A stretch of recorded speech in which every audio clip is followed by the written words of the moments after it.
My name's Chris Pilcher. I'm in Olive Branch, Mississippi. It's a beautiful area. We absolutely love being out here. My biggest concern, because where they're going to be pulling the pipeline at is pretty close to our home.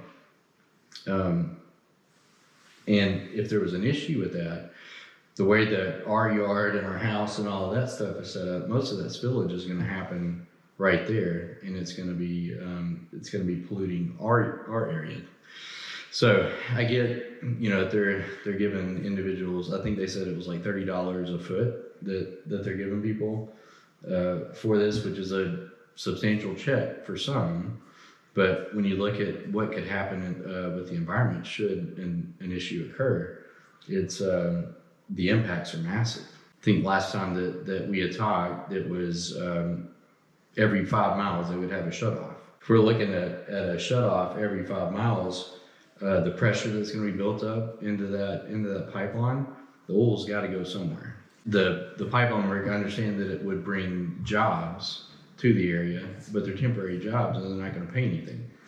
So even the benefits for that, plus when you're looking at emissions, all of the equipment that they're going to have to bring in here in order to get the pipeline installed, plus the oil that is going to be transferred through the pipeline is still going to be used somewhere. It's still going to have to be burned. It's still going to generate more greenhouse emissions. So for me, there's literally zero pros for them putting the pipeline in. That question's been asked in a couple different meetings. Where's the oil going?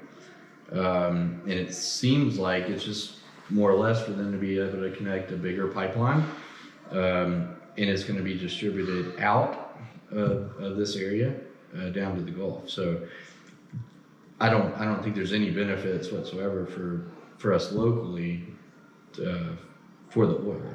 The first meeting that I went to, it was I guess about 2 months ago, and it was kind of weird because we didn't know anything about the pipeline, even though the pipeline's coming directly through our neighborhood. Valero had planes folks fly in from Houston, and it was a small town hall. Evidently, these individuals had been notified. Had gotten written notice that they were looking to put a pipeline through their property, and everyone that was there was opposed. Now, I think the vast majority of the individuals that were in this meeting were farmers, and they own most of the land that the pipeline would be going through.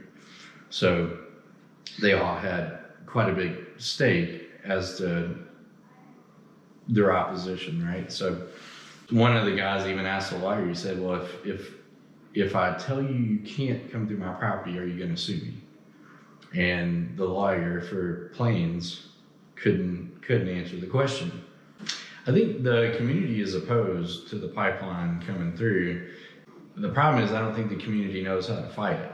I do know that the county wrote a letter to our senator and governor and just stated that we're opposed, but there's no backing to that, right? So most of the individuals that are coming through where they have the pipeline coming through their property, they're all going out and they're hiring their own lawyer or attorney to fight it.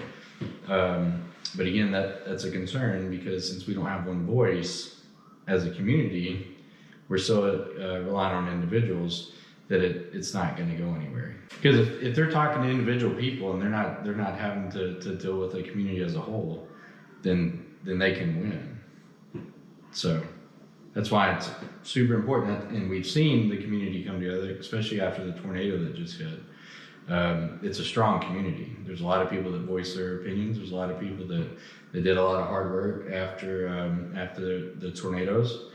So I know we can come together. It's just a matter of who's going to lead it, how we're going to do it.